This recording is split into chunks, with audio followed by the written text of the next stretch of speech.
¿Cómo están? Bienvenidos nuevamente al espacio del Ateneo Central del Hospital de Niños. Hoy tenemos una presentación de un servicio que habitualmente no está en los Ateneos y creo que es un error que no estuviera en los Ateneos. Así que estuvimos hablando con la doctora Maimone, perdón, doctora se me fue, licenciada Maimone, que es la jefa de servicio social, que, bueno, trabajamos muchísimo con servicio social.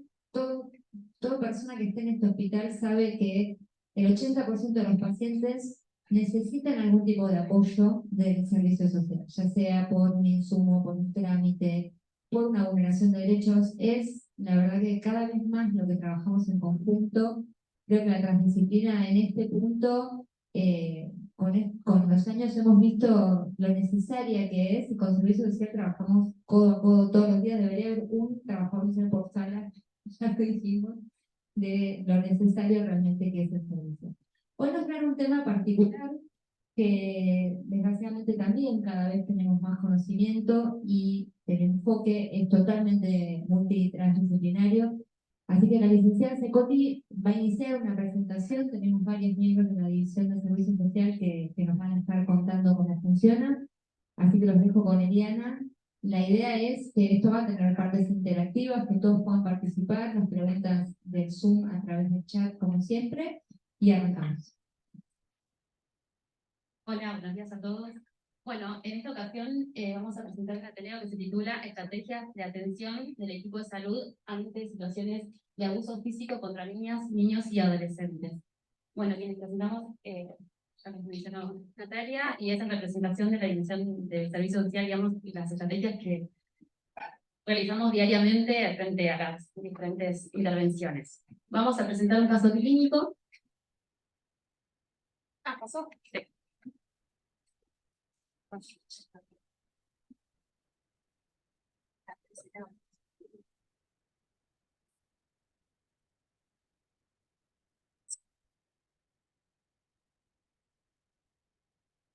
Bueno, se trata de una niña de 2 años, que ingresa por la guardia externa de este hospital, extraída por su mamá. La niña presenta...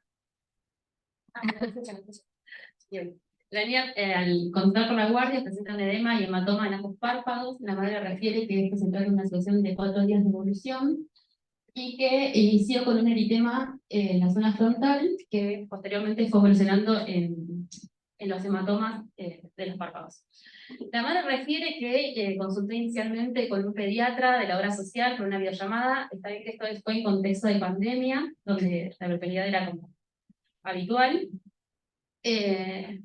Ahí le indicaron un shampoo para una supuesta alergia que la mamá refería que la niña tenía.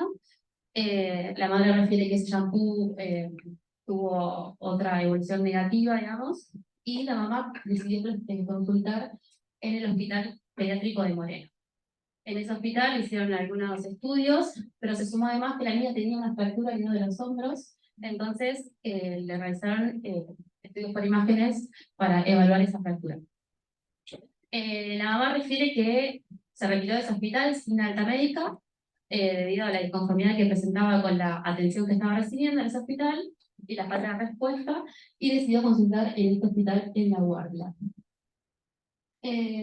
Bueno, la mamá refiere que conviven la mamá, la pareja actual de ella y su niña de 2 años, y que no tiene contacto con el papá desde los últimos 3 meses debido a una denuncia que habían realizado por sospecha de abuso contra el abuelo paterno. Bueno, ahora vamos a continuar con digamos, con los conceptos que vamos a utilizar para el abordaje de la situación. Bueno, buenos días, yo soy Belén Collado, también del Servicio Social. Esta es la definición más amplia, ¿no?, de maltrato infantil que tiene la OMS, que, bueno, que se define como los abusos y las desatenciones de que son objeto los menores de 18 años, e incluye todos los tipos de maltrato, ¿no?, el físico, el psicológico, el sexual, la desatención, las negligencias y la explotación comercial, que causan o que pueden causar daño a la salud, al desarrollo, a la dignidad del niño, o poner en riesgo su supervivencia en el contexto de una relación de responsabilidad confianza o poder. La exposición a la violencia de pareja también se incluye entre las formas de maltrato infantil. Y el maltrato infantil es una causa de sufrimiento para los niños y las familias y puede tener consecuencias a largo plazo. Esta es la definición amplia, ¿no?, de maltrato infantil que toma la OMS y explica los tipos de maltrato. Nosotros en esta presentación decidimos tomar un caso clínico que tiene que ver con un tipo de maltrato físico o abuso físico. Hicimos hincapié en el título, en el término abuso físico, porque bueno, creemos que da mayor cuenta de la asimetría de poder que hay entre un niño y la persona que tiene que estar a cargo de sus cuidados. Bueno, y respecto a este tipo de maltrato, se define como esto, la acción que atente contra la integridad física del niño, niña o adolescente, produciendo daños físicos, enfermedad o la posibilidad de sufrir alguno de estos. Y justamente que es ejercida por los padres o adultos responsables u otras personas en posición de autoridad respecto de ello. Bien. Al momento de la intervención tenemos que tener en cuenta diferentes campos, ¿no? Por un lado, todo lo que tiene que ver con el institucional, la actitud nuestra como profesionales que intervenimos en estas situaciones, que asistimos a estos niños y a estos grupos familiares, las veces que podemos estar sobreimplicados en este tipo de situaciones, la angustia que nos puede generar, bueno, que estamos también bastante quemados muchas veces, eso en principio, ¿no?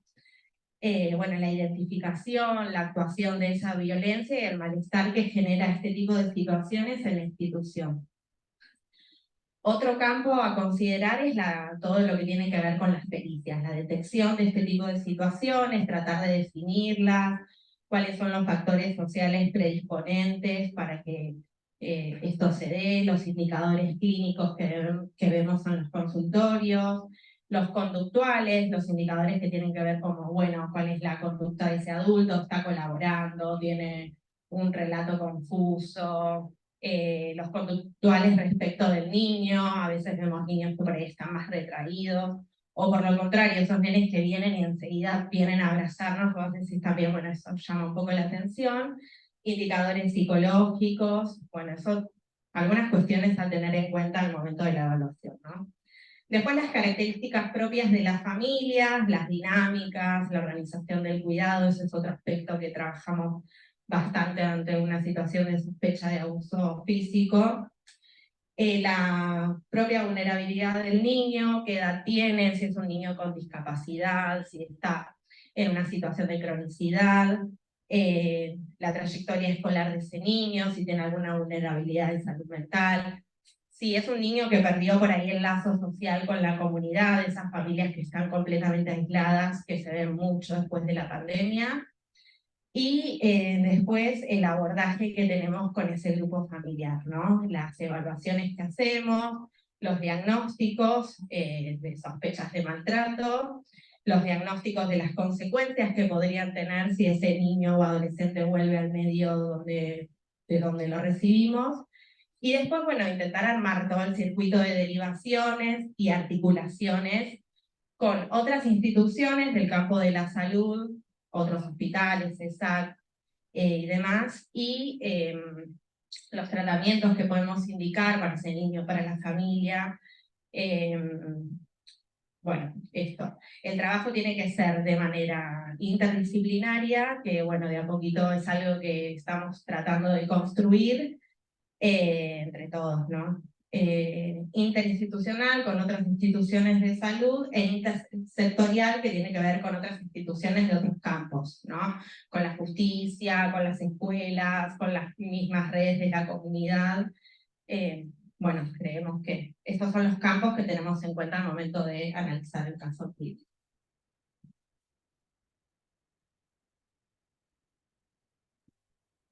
Bueno, ¿qué tal? Buen día, yo soy Lucía Spinelli. Bueno, una categoría teórica que utilizamos mucho es la de riesgo, que lejos de pensarlo, de utilizarla de una forma estigmatizante, es decir, no vamos a hablar de familias de riesgo o entornos de riesgo, sino que vamos a hablar más en relación a circunstancias de tal desprotección que los pondría a un peligro en su integridad biopsicosocial. Bueno, este riesgo, la idea es que obviamente sea evaluado después del proceso de evaluación interdisciplinaria, como venía comentando mi compañera Belén, y luego de este proceso de evaluación interdisciplinaria se va a evaluar si hay una situación de bajo, mediano o alto riesgo. Y esto es de mucho dinamismo entre los niveles, ¿sí? Las situaciones pueden pasar de bajo o alto riesgo con algún otro indicador que vaya surgiendo, entonces el proceso de evaluación es muy importante. Y algo también importante con respecto a este concepto tiene que ver con la diferencia a lo que es gravedad, ¿sí? Riesgo no significa gravedad, puede tratarse de una situación muy grave, que tal vez haya, por ejemplo, para un ejemplo, cuando sucede un abuso que tal vez se relata en el momento de la consulta, y también hay que consultar a servicio social, bueno, cuando se relata esa interconsulta, nos damos cuenta que ese abuso sucedió hace 2 meses, que tal vez esa persona ya no está en contacto, o tal vez ya se hizo alguna denuncia, entonces ahí el riesgo baja muchísimo en una situación que obviamente es muy grave, ¿sí?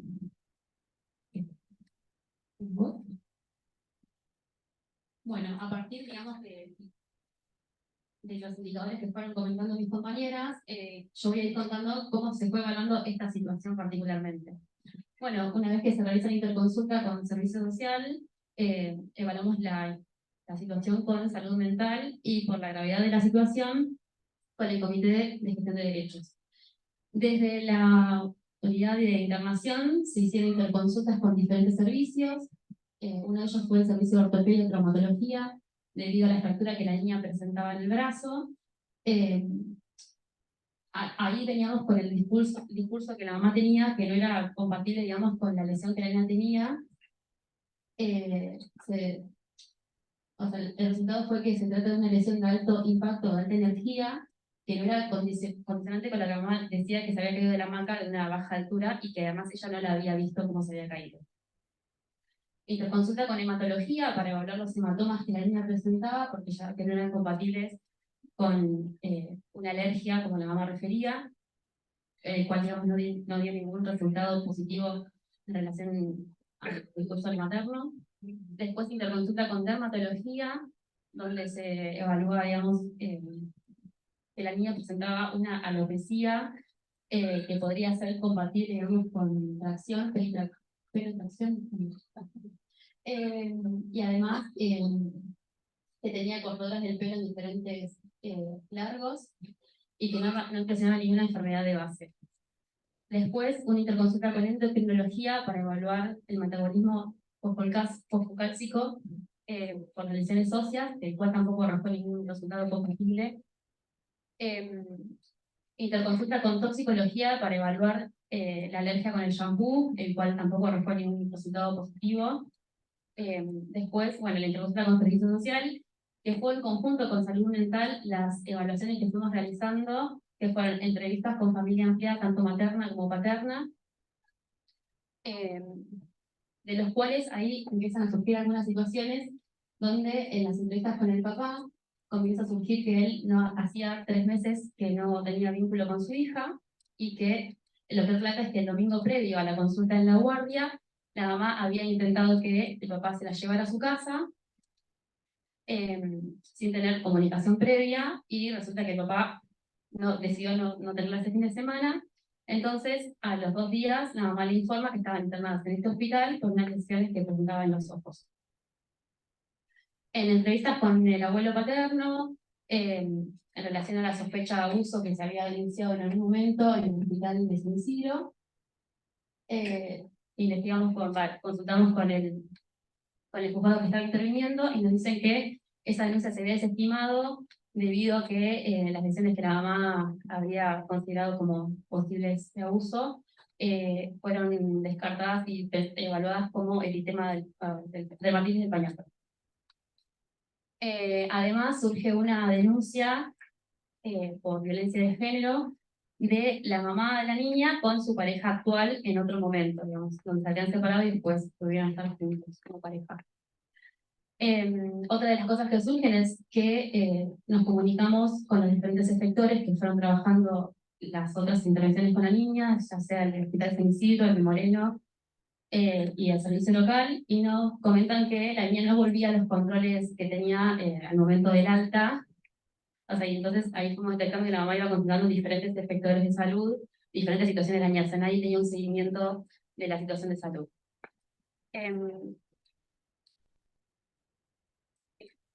Bueno, y ahora como vamos a hablar el caso en base a qué tipo de complejidad estemos pensando. Bueno, mi nombre es Laura Reyes. Acá la idea, entre todos, si te animan y si podemos, es como cómo identificamos y poder avanzar en los indicadores de riesgo, ¿no? Un poquito veníamos haciendo el recorrido de la presentación de la situación, vimos desde qué marco teórico, ¿no? Maltrato, abuso, también Lucía nos habló de la situación y de la evaluación del riesgo. De lo que escuchamos hasta ahora y sobre todo con mucha información de la diapo anterior, la propuesta es si podemos identificar algún indicador de riesgo que nos llame la atención o que podamos ya poder enlistar para poder evaluar e ir viendo después cómo se desarrolla un poco la evaluación y la resolución de la situación.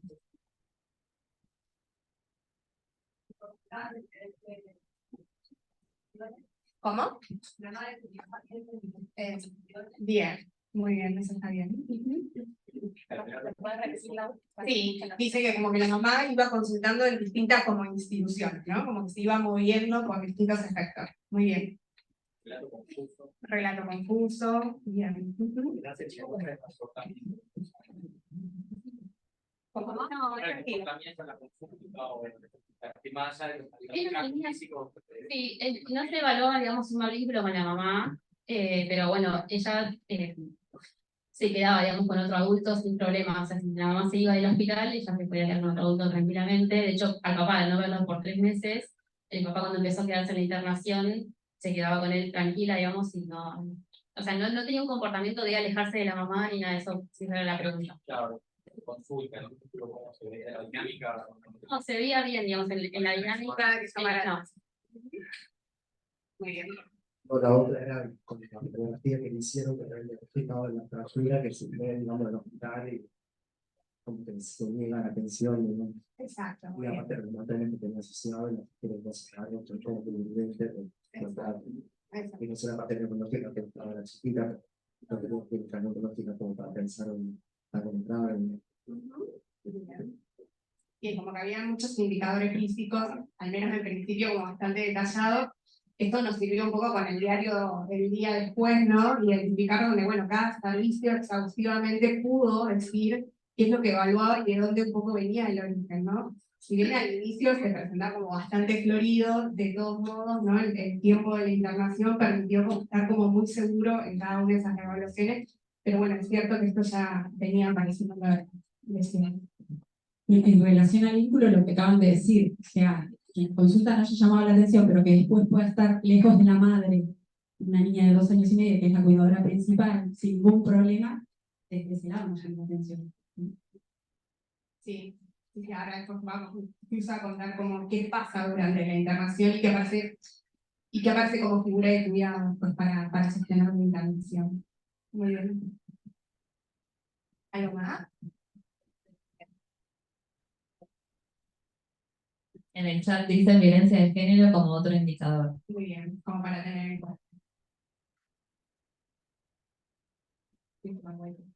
Un poco ahí entonces para repasar en relación a lo que fueron mencionando, la edad de la niña, ¿no? 2 años, ahí también el compañero mencionaba y también aportaba Lore en relación, bueno, ¿qué pasa cuando no hay un desarrollo del lenguaje, ¿no? Y entonces quizás a través, ahora justo no tenemos el equipo interdisciplinario para que salud mental un poco nos pueda profundizar qué pasaba en ese vínculo, pero bueno, saber que no podíamos como construir un relato en relación a, bueno, ¿qué pasó, no? ¿Estuvimos jugando? ¿Quién lo había hecho? Bueno, eso no lo podíamos recoger. Las lesiones graves y mecanismos de origen, ¿no? También esto como la contradicción, esto confuso en relación a la que mamá decía, bueno, esta lesión fue porque se cayó de la hamaca, ¿no? Identificamos y traumatología nos decían, no, esta lesión no es de una caída, sino es de alto impacto, ¿no? El relato confuso e inconsistente en relación a las lesiones, las consultas en distintos sectores, como muy bien dijeron, el presunto antecedente de sospecha de actos que la mamá hace por un abuelo paterno, antecedentes de violencia de género que también surgió.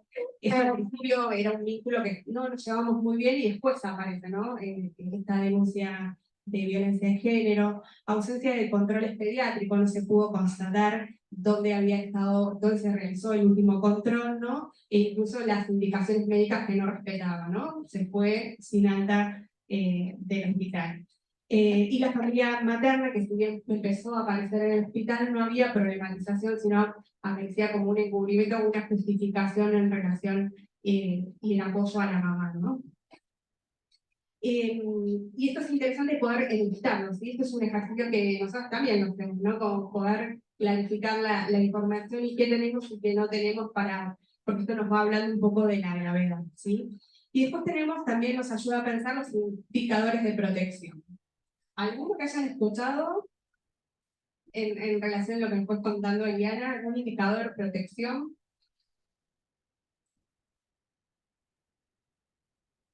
Y uno que no mencioné anterior fue que el papá, digamos, cuando se lo convocó al hospital en las entrevistas, empezó a dudar sobre, bueno, ¿qué pasa con mi hija que tiene estas lesiones y no se encuentra el porqué? Entonces él consultó si podía hacer la denuncia, una denuncia inicial, y así que fue el papá a hacer una primera denuncia por una sospecha de maltrato. O sea, la sospecha que él hace es porque la mamá le quería llevar a la nena 2 días antes de que consultaran en la guardia ya con los hematomas y el tema como más evidente. Bueno, quizás en esto último es donde aparece bastante como específico, que tenemos una figura paterna de cuidado, ¿no? Que por momentos en la historia familiar estuvo como corrida, con esta sospecha de abuso, si bien no fue en contra de él, pero no participaba de la vida cotidiana de esta niña, del cuidado estaba como corrido. Sin embargo, en la internación tuvo una actitud activa de preocupación de poder hacer la denuncia. Después va a haber otra denuncia que hace el papá, que ahora Eli nos va a contar un poco en el cierre, ¿sí? Y durante la internación aparece esta figura de cuidado también. Aparece la figura de cuidado de este papá que acompaña toda la internación y para nosotros fue invalorable para pensar la estrategia que después vamos a ir hablando un poquito, ¿sí? Y la disponibilidad de la familia ampliada, ¿no? Hacíamos un poco de la familia materna, bueno, qué nos decía esta familia, pero también aparecía la familia paterna, ¿no? Como enunciando la preocupación en relación a esta situación de la niña, ¿sí?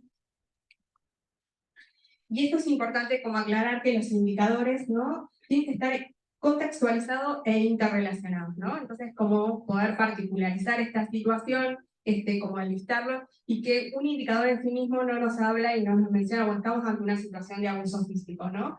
Sino justamente poder hacer este ejercicio que hicimos recién, su dependencia, su integración, la temporalidad, quiénes fueron las personas que estuvieron participando en estos indicadores de riesgo, y contextualizado también, en qué periodo, ¿no? Esto fue en los últimos 2 meses, esto fue el año pasado, ahora, con qué grupo familiar conviviente, etc. Entonces, teniendo en cuenta estos indicadores, nosotros ya un poco estábamos ante una situación de sospecha de abuso físico de alto riesgo, ¿no? Eso no nos quedaba como ninguna duda en relación a estos indicadores de la evaluación.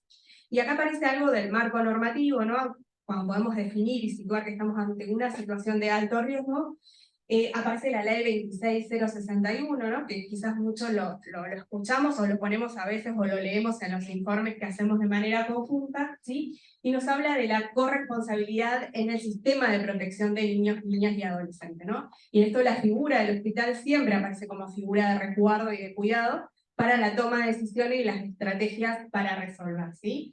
Pero principalmente queríamos hacer foco en el artículo número 30, ¿sí? En donde dice que todos los miembros de establecimientos, sea de salud, educativos, públicos, privados, funcionarios públicos, tenemos el deber de comunicar, ¿sí? Dicha circunstancia ante una autoridad administrativa. Si les digo autoridad administrativa, ¿qué organismo les sale? El consejo, el servicio local, ¿sí? Esto es importante poder situarlo, que son organismos administrativos, que no son organismos judiciales, ¿sí? Entonces, tenemos el deber de informarles a ellos, que es lo que hacemos con frecuencia. Enseguida sale el informe al consejo, enseguida sale el informe al servicio local, ¿sí? Bajo el apercibimiento, en el caso que no nos neguemos a hacerlo. Ah, yo no lo quiero hacer. Bueno, no, estás obligado, te pueden apercibir, ¿sí? ¿Y por qué es importante hacer? No sé qué toqué, pero sale abajo, esto es lo importante. Ahí justo salió tapado ahí por el Zoom. Ah, queda por el Zoom. Bueno, lo leo. Entonces, ¿por qué es importante por ahí mencionarlo lo de abajo? Es que la denuncia familiar, ¿sí? La denuncia judicial, perdón, ¿no? Eso sí viene como del ámbito de la justicia y es lo que siempre nos reunimos y ponemos como en discusión, bueno, ¿quién hace la denuncia, no? ¿Cuándo hacemos la denuncia? ¿Por qué tenemos que hacer la denuncia en esta situación y en otras no, no?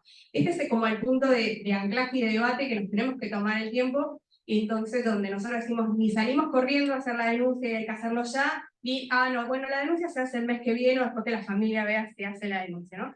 Esto, cuando hablamos de una situación de alto riesgo, lo tenemos que definir como parte de la estrategia dentro de los equipos, ¿no? Entonces puede aparecer como la figura de quien haga la denuncia a la familia, ¿no? Esto muchas veces lo intentamos poder trabajar, ¿no? Esto nos habla también de un indicador de protección, ¿no? Por eso decíamos, papá ya al principio hizo la denuncia, después va a hacer otra denuncia. Organismo de derecho, ¿no? Estos organismos administrativos también tienen el deber de hacer la denuncia, o el equipo de salud, ¿sí? Entonces, como para pensar que la presentación al organismo de protección de derechos resuelve y nos obliga y lo tenemos que hacer, pero tenemos que estar pensando también en la denuncia, ¿sí? No, agregar el comentario que cuando pensamos en que la denuncia la haga un familiar es como también una medida protectoria, digamos, por parte de la familia.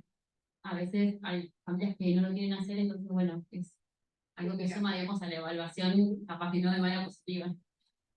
Sí, también depende un poco a veces de la situación, a veces la familia no quiere hacer la denuncia. Generalmente se interpreta eso como descreimiento también de lo que esté pasando, o de no creerle a sus hijos, pero a veces, justo nos tocó una situación ahora que a veces tiene que ver con miedo a las represalias, o bueno, cuando hay violencia de género también, si es que el violento tiene que ser denunciado, bueno, hay cierto miedo ahí, ¿no? Sí.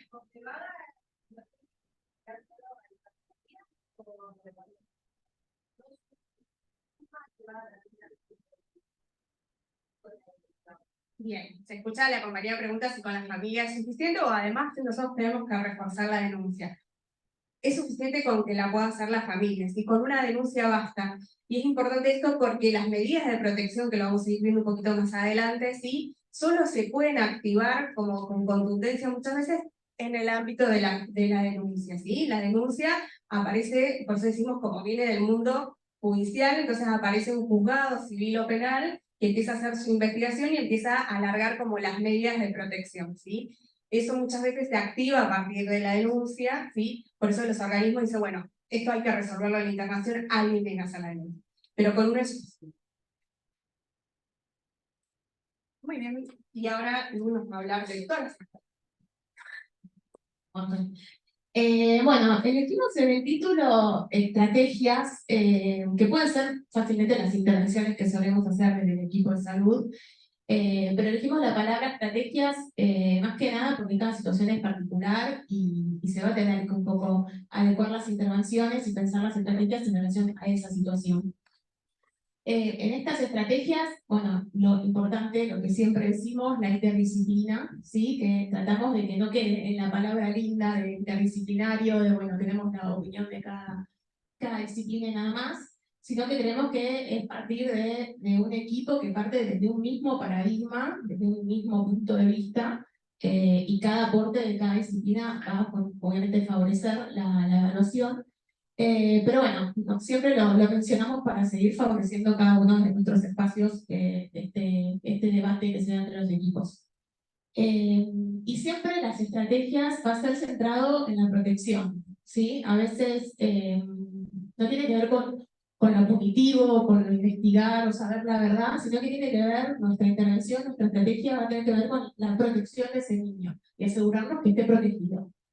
En ese sentido, la estrategia que se va a tomar en relación a los referentes de protección tiene que ver con esto. Lo que más nos interesa es poder buscar un referente que pueda proteger a ese niño o niña adolescente, que pueden ser los cuidadores principales, madre, padre o quien sea el cuidador principal, o bueno, por eso siempre evaluamos familia ampliada, ¿sí? Tíos, abuelos, a veces hasta hay referentes afectivos no consanguíneos, pero es como uno de los de tantos objetivos, uno de los principales, buscar cuál es el referente de protección en esa situación en particular. Bueno, con respecto a la responsabilidad, las evaluaciones y registro, de nuevo, tiene que ver con la importancia de la interdisciplina de poder ser responsables cuando evaluamos. Como mencionaba mi compañera Eli, Eliana, hubo muchas consultas de distintas especialidades y era muy importante que cada especialidad pudiera ser muy clara en esa evaluación para descartar diagnósticos diferenciales, ¿sí? Entonces, bueno, es una cuestión de responsabilidad ser claras en las evaluaciones, en los estudios que hay que hacer y demás. Y es en ese sentido también el registro, ¿no? Cuando evaluamos, poder registrar de forma clara, no solo en la historia clínica, sino también en los informes, poder pensar en informes en conjunto, teniendo en cuenta que las situaciones son muy complejas, entonces poder pensar en informes de conjunto de servicio social, clínica, salud mental. Bueno, lo que tiene que ver con evaluación en conjunto con organismo de derechos, lo que mencionaba recién Laura, más allá del deber de informar, que es algo, una formalidad, una obligación de los profesionales de salud, también evaluar en conjunto con ese organismo, que es un organismo que, como saben, está en el centro de vida del niño, entonces va a poder acceder a otro tipo de evaluaciones. Va a poder articular más con la escuela, va a poder tener familia empleada que no se puede trasladar hasta el hospital, los pueden evaluar allá. Y también tienen otro conocimiento de los recursos que hay, en el mejor de los casos, conocimiento de los recursos que hay de su mismo municipio, de su localidad, que nos va a poder ayudar a pensar en la estrategia de eso si estamos hablando de una internación. Bueno, esto tiene que ver con medidas de protección integral. Hay distintas medidas que podemos pensar desde el equipo. Hay algunas que tienen que ver en articulación, por ejemplo, con el Consejo o bueno, con el organismo de derechos. Cuando hablamos de medida de permanencia, ¿sí? Es una medida de protección integral y ellos, el Consejo, de hecho, lo llama como una medida de salud, porque tiene que ver con esto, que es una medida de salud integral, ¿sí? Por más que no haya, como decimos, causa clínica para que permanezca internado, hay un riesgo que tiene que ver con la complejidad de la situación, entonces como medida de salud se suele dar esta permanencia. La permanencia no es una restricción de los cuidadores, eso es importante tenerlo en claro, para que haya una restricción ya tiene que haber una intervención judicial, ¿sí? Eso se puede pedir por medio del consejo o bueno, por medio de una denuncia, si es necesario, se pide lo que son las restricciones. Y bueno, la última, digamos, estrategia que siempre decimos es como el último recurso en el que se piensa, es lo que tiene que ver con las medidas excepcionales, como medida de abrigo. En la provincia de Buenos Aires es medida de abrigo, en capital es medida excepcional, que es que una vez que se agotan todas las instancias, digamos, de poder pensar en preservar el vínculo con la familia de origen, si no se puede pensar una estrategia con la familia, con el entorno, se toma esta medida excepcional que es vincular con los cuidadores. No sé si me faltó algo. Sí, ¿alguna duda de las medidas de protección o las medidas excepcionales de abrigo en particular? Fue como un paneo, pero no sé si hay algo más específico que tengan dudas. La evaluación por los en conjunto se va a nivel presencial y se comunica con los organismos de derechos. No, ¿cómo es en la práctica? Antes había un comité acá del MSP, no sé si se sigue existiendo. Lo felicito.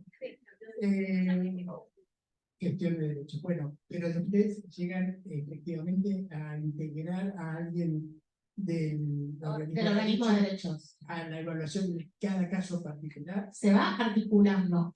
Eso es importante también. El deber de comunicar a organismo de derechos no es que se interconsulta con Servicio Social o con el comité. ¿Sí? El comité es algo interno del hospital donde los equipos pueden ir a consultar, pero no tiene nada que ver con los organismos de derechos. Nosotros como Servicio Social y el comité. Cuando se comunica o se eleva una situación a un organismo de derechos por ley, que comentaba mi compañera, se articula en provincia con servicios locales que están por municipio, por localidad, o en Capital Federal las defensorías de cada comuna. Y se articula con el equipo, suele ser equipo de psicólogo, con trabajadora social, a veces un abogado. No, la pregunta no es esa, la pregunta es, como yo la entendí, que es Evaluación en conjunto. Yo estimo que en conjunto es a la vez todos participando en la interacción. No, eso es. Sí, perdón, sí. Ese no. Es muy difícil que se acerquen presencialmente. A veces pasa, muy pocas veces, pero es muy difícil, pero sí se tratan de hacer reuniones virtuales, se mandan informes, se discute, capaz alguien específico del equipo habla con alguien específico del equipo de ellos y se va tratando de articular. O incluso mismo desde el Consejo de Derechos citan a la familia en el organismo o vienen ellos a entrevistar acá. O sea, es continuo el tema de la articulación. Y más que la evaluación individual, a ver, es lo mismo. La riqueza que uno tiene estando en una institución donde tenemos todas las especialidades con lo que cuando uno está solo en un consultorio, es que no es lo mismo mandar un informe escrito, perfecto, técnico, porque hay cosas que son difíciles de transmitir. Entonces, el mismo pasa acá, un paciente que no tiene esta problemática, si yo hago una interconsulta aislada, voy y vengo, en cambio, junto a 3 interconsultores a la vez, sale algo diferente. Entonces, yo quería saber si cuando se juntan ustedes, está en tiempo real, puede ser por Zoom, por lo que sea, pero hay un intercambio dinámico de la discusión del paciente, a eso me refería. Sí. No que ustedes no informan, mandan el derecho y dicen, anda simplemente esto, te mando. Eso. No, más en estas situaciones de alto riesgo, la articulación es en el momento y hasta el egreso se piensa en conjunto. O sea, se espera la opinión del organismo de derechos. Tal vez en otras situaciones se presenta y no hay un riesgo tan alto, entonces bueno, se espera que llegue, después se llama, pero siempre hay una articulación más fluida.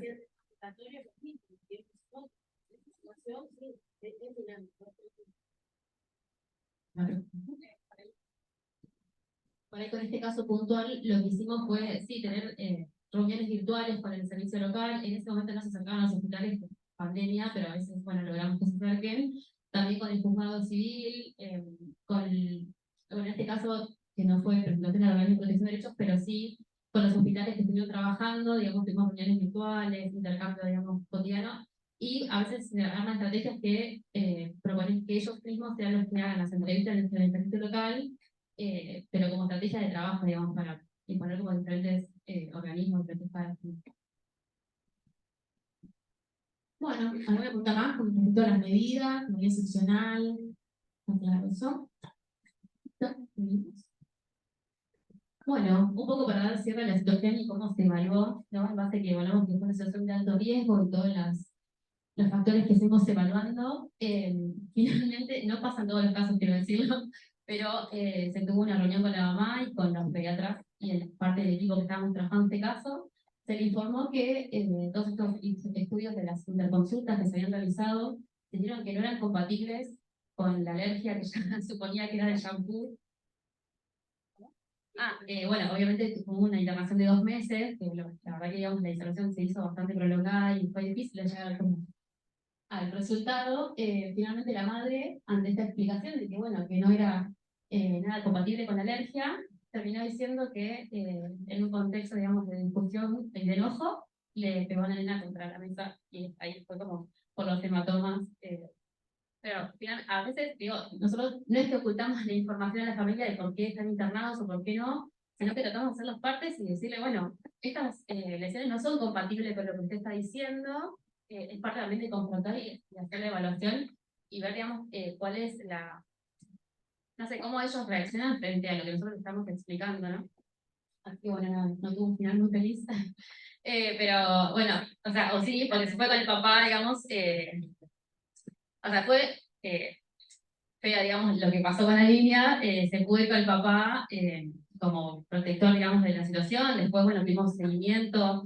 Él hizo otra denuncia donde pidió las medidas de protección, porque finalmente la abogada termina diciendo lo que había pasado. Se la vinculó de la mamá, y bueno, la niña después se regresa con el papá y sigue el seguimiento acá, en el hospital de manera ambulatoria.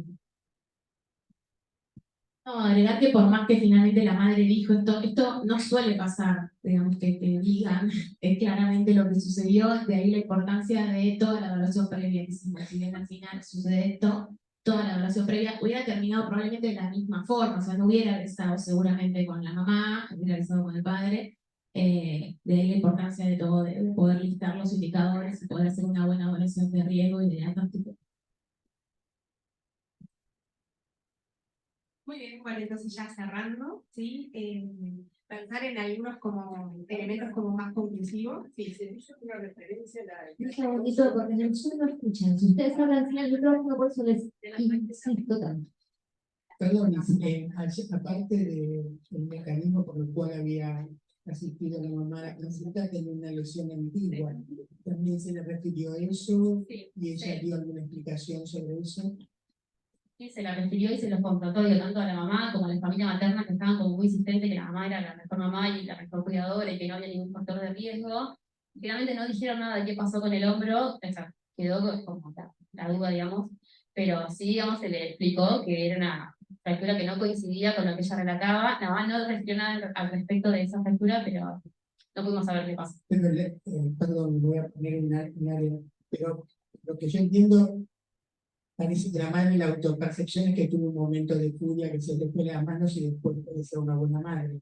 No sé, visto así, sí, bueno, a lo mejor, algo que nosotros nos cuestionamos también era que todo el tiempo se le explicaba a la mamá, bueno, su hija se va a someter a un estudio que también es de complejidad, dicho se le hizo un estudio de sistema nervioso central porque una de las posibilidades era, no sé, que tenía un tumor cerebral por las hematomas que presentaba en la cara, digamos, como que ella digamos, era consciente y se le explicaba todo el tiempo, además, todavía no lo dije, pero la mamá era una persona que tenía estudios, digamos, que tenía ciertos recursos para comprender la situación, y todo lo que se le explicaba ella lo comprendía, y en todo momento eso se le iba explicando a ella, bueno, a los estudios que eran de complejidad y que se exponía a la niña, y viste que siempre se escribe cuáles son las complicaciones o los riesgos que se expone, y bueno, ella asentía toda esa parte.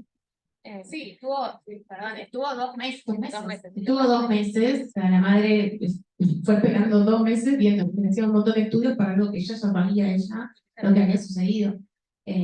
Y en todo momento, que es una justo de las conclusiones, en todo momento se le va transmitiendo a la familia la claridad de, digamos, algo pasó que no podemos explicar, vos tampoco podés, se le vuelve a preguntar, bueno, entonces podemos hacerle tal estudio, tal estudio, tal estudio, entonces eso también hace a la situación. Bueno, por lo menos yo que estoy en consultorios ambulatorios, tenemos muchas mamás que tal vez vienen desbordadas o enojadas y nos dicen, sí, se me fue la mano, le pegué un chirlo, pero bueno, no es la misma situación. Hay un montón de indicadores más allá que nos hacían pensar más en abuso físico que en una situación de simple enojo. Algo que trabajamos mucho con salud mental también es que la mamá siempre que veía las entrevistas decía, bueno, yo vengo en búsqueda de la verdad, quiero saber qué le pasó a mi hija. Y después ella lo termina diciendo, pero digo, ella en todas las entrevistas venía diciendo, quiero saber en realidad qué le pasó. Ella como que esperaba que le diéramos una respuesta. Y también a lo que ella ya sabía. Y otra cosa, bueno, que nosotros cuando fuimos haciendo las diferentes evaluaciones, entrevistas con la familia paterna también, ellos referían que la mamá después del parto, la mamá que dejaba a su niña al cuidado del papá y se daba por días y después no volvía, y como que, bueno, hubo como varias situaciones con otros indicadores que también fuimos como pescando en las evaluaciones. Y por eso también tuvo 2 meses de internación, que era porque, bueno, no terminamos de saber qué era lo que había pasado ante semejante gravedad de las lesiones. Y en una niña de 2 años que tampoco no tenía claro, un desarrollo, digamos, un relato donde podría contar qué había pasado. Para ir concluyendo, entonces tenemos la evaluación integral, ¿no? Ya vimos un poco cuando detallamos la situación, interdisciplina, ¿sí? Nosotros insistimos ahí, escuchaba a Nati que hablaba de transdisciplina al inicio, nosotros entendemos que estamos como todavía un poquito lejos de eso, sino tenemos que como conformar esa interdisciplina que lleva tiempo y justamente poder armar estos grupos de discusión y de intercambio en relación siempre con el paradigma de protección de los derechos, ¿sí? No quedarnos solos, solas, ¿sí? Eso también hace, ¿no? A poder ir de a poco integrándonos y tomando tiempo para poder discutir y construyendo esta interdisciplina, covisionar la situación, ¿sí? Esto también sabemos que cada una de las especialidades va como covisionando con interconsultores externos, lo que fuere, y ir revisando para después integrar a la interdisciplina, así que esto también nosotros lo hacemos en el servicio social. ¿Sí? Hablamos también de oportunidades perdidas y no apurarnos, ¿no? Todo el tiempo de la internación, 2 meses, depende del contexto en el que estamos, del año, del hospital, puede ser mucho tiempo, poco tiempo, ¿no? La necesidad bueno, necesitamos la cama, esto no se resuelve, bueno, el tiempo es un factor clave para justamente ir analizando, ir evaluando y estar seguros en la protección que vamos a brindar a los niños y niñas, y la responsabilidad del equipo de salud, ¿no? Decíamos de nuevo, en las evaluaciones exhaustivas, en el registro de la información y cómo ese registro también llega y qué devolvemos a la familia, ¿no? ¿Qué mencionamos cuando, ¿no? Enunciamos la sospecha de abuso? ¿Cuándo está seguro el equipo en esta interdisciplina de decir, bueno, estamos ante una situación de sospecha de abuso, estamos ante un abuso físico, convocamos a la familia, indicamos qué tenemos, qué no tenemos, qué va a pasar, la restricción, ¿sí? Entonces, cómo, cuándo, ¿sí? También en ese sentido es responsabilidad de todo el equipo. ¿Dónde escribimos esto? ¿Sí? Y también un detalle que también venimos como valorando es en esto, cuando hay muchas interconsultas, vemos que la mamá, el papá o la familia va moviéndose por el hospital con la carpeta de la historia clínica para ir al oftalmólogo, después va al traumatólogo, ¿no? Y ahí tenemos como toda la información que es accesible a la familia, ¿no? Donde nosotros muchas veces ponemos sospecha, evaluación. Bueno, no es así como tiene que llegar la información a la familia, entonces también tenemos que estar atentos a ese detalle de dónde está esa carpeta y cómo va viajando con los interconsultores, ¿sí? Ser sumamente cuidadosos en eso. De nuevo, ¿por qué internamos? ¿Por qué nos tomamos tiempo para evaluar? Porque necesitamos la garantía de que el niño, niña y adolescente esté protegido, ¿sí? Que cese el riesgo por el cual se internó, ¿sí? Y que las medidas adoptadas puedan ser sostenidas en el tiempo por algún miembro de la familia o no, ¿sí? Acá se resolvió con la familia, podría haber ido a un hogar esta niña, bueno, es lo que es parte de la evaluación, ¿sí? Junto con los organismos intervinientes, ¿no? Solos, ¿no? En esto también tenemos todo un marco, y acá, ahora vamos y venimos, pero todo el marco normativo. Perdón, pensé que ibas a cerrar. No, que me parece súper valorable esto, ¿no? Estas preguntas o no sé si cuestionamientos, pero preguntas, que eso es a lo que tendemos en eso, en la interdisciplina y en el equipo de salud, ¿no? Que son situaciones muy complejas. Entonces, esta pregunta de, bueno, no puede ser que se haya enojado porque ella estaba pensando en desvincular solo por esto. Bueno, me parece que está re bueno que surjan justamente en la discusión de estas situaciones para poder ver al equipo si es suficiente, si no es suficiente, si creemos que es necesario, no es necesario las medidas, separar, vincular y demás. Son decisiones que obviamente marcan un montón a los chicos y obvio hay que pensarlas un montón. Así que nada, justamente eso tendemos a poder cuestionarnos entre nosotros. Bueno, y ahí el marco normativo, ¿no? Que no es que se nos ocurra a nosotros como hospital o al servicio social o al Gutiérrez pensarlo así, ¿no? Sino el marco normativo. A veces específicamente hay protocolos que tenemos que accionar, pero bueno, tenemos como todo este respaldo desde responsabilidad, obligación y también nosotros para poder cubrirnos, porque sé que aparecen muchos miedos en relación a, bueno, informamos, ¿no? ¿Quién hace la denuncia? ¿No? ¿Cómo la escribimos? ¿Qué? Bueno, tenemos como todo este respaldo de los marcos normativos que nos marcan qué es lo que tenemos que hacer. Pregunta.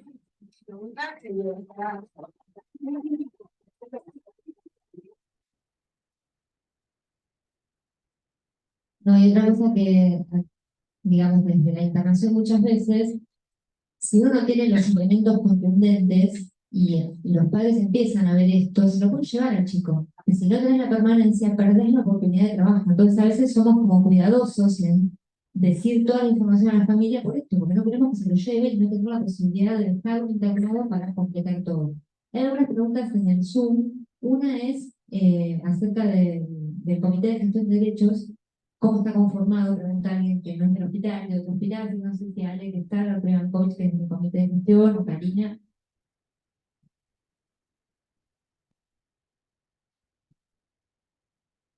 El comité de gestión de derechos, antiguamente el comité de desarrollo, sigue existiendo, está conformado, somos 2 pediatras que tenemos carga horaria completa en el comité, y después Paula Jenny, que es la coordinadora, y yo, estamos, y después los días miércoles, de manera, se hacen las presentaciones interdisciplinarias y donde hay distintos profesionales de este hospital que designan parte de su carga horaria y la concentramos enseguida para la presentación del paciente. Y participa Karina como jefa de social, participa Salud Mental, participó de enfermería, nutrición, toxicología, o sea, distintos. O sea, todos esos profesionales también conforman el comité y los van a ver en cada, presentar los casos. Los miércoles es el día de la presentación de los casos de manera interdisciplinar. Y no sé si alguien tiene alguna duda más del comité.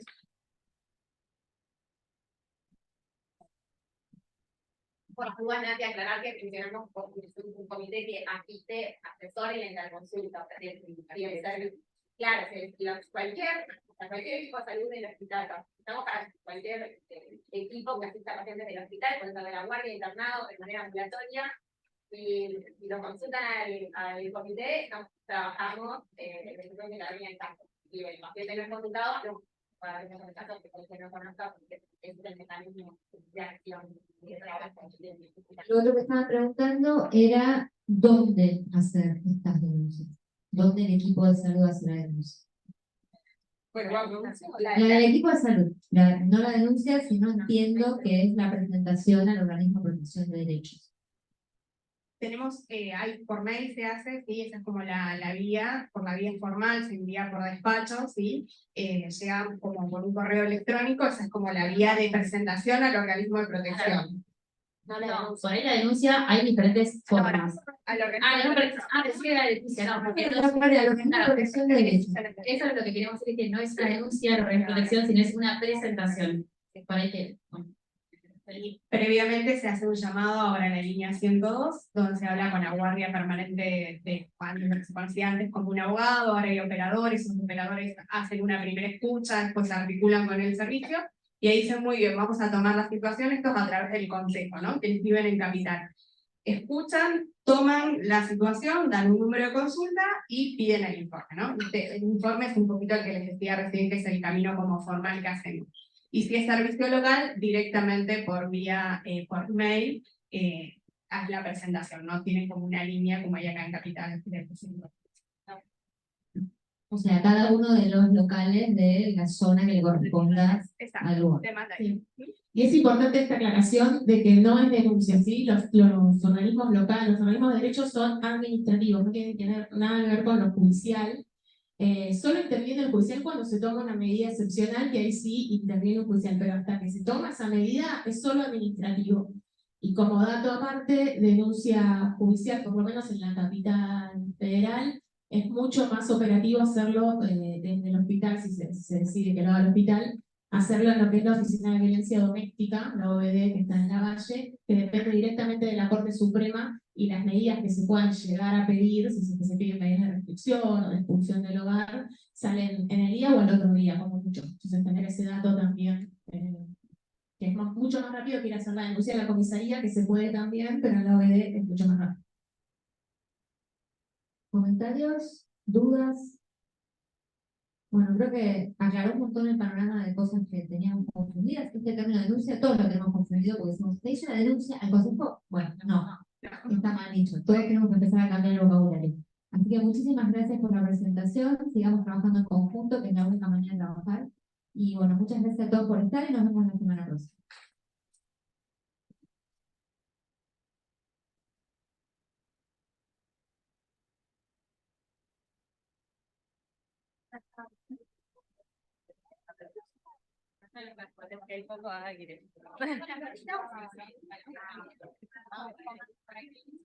Gracias.